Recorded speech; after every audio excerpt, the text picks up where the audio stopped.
সালামু আলাইকুম দর্শক, আশা রাখি সকলেই ভালো আছেন। আপনারা যারা জানতে চেয়েছেন রাধা গোবিন্দ সেবাশ্রম কোথায় অবস্থিত খারসুর, তো আজকে আমরা সেই রাধা গোবিন্দ সেবাশ্রম আকরা মন্দিরে চলে এসেছি। এটি হচ্ছে আপনার ঠিক খারসুর, ঢাকা থেকে এসে খারসুর নামলে হাতের বাইরে যে রাস্তাটা ঢুকে গেছে, এই রাস্তা ধরে আপনারা ভিতরে আসলেই হচ্ছে মন্দিরটি। সর্বোচ্চ 1 থেকে 2 মিনিট পথ।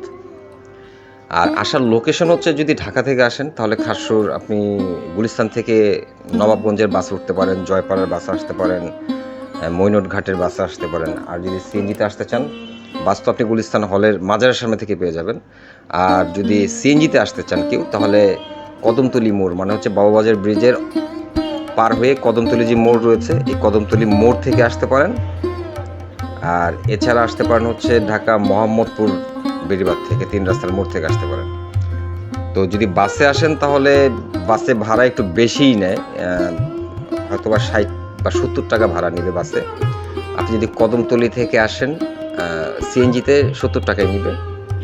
আর আপনি যদি মোহাম্মদপুর থেকে যান, সিএনজিতে 70 টাকা 80 টাকা নেবে আর কি। তো আসুন, আশা রাখি আপনাদের ভালোই লাগবে। আপনাদেরকে মন্দিরটি ঘুরিয়ে দেখাচ্ছি। আজকে এখানে একটা প্রোগ্রাম চলতেছে, তো প্রোগ্রামটাকে উসিলা করে খোঁজ করে আমরা এখানে চলে আসছি। তো আমাদের সাথেই থাকবেন, মেলা ট্রাভেলের সাথেই থাকবেন, বন্ধুদের সাথে শেয়ার করবেন, সাবস্ক্রাইব করবেন। তো আজকে এখানে এক নাম কীর্তন চলতেছে, তো আমাদের সাথেই থাকুন, আমরা আপনাদেরকে যথাসাধ্য ঘুরে দেখাচ্ছি।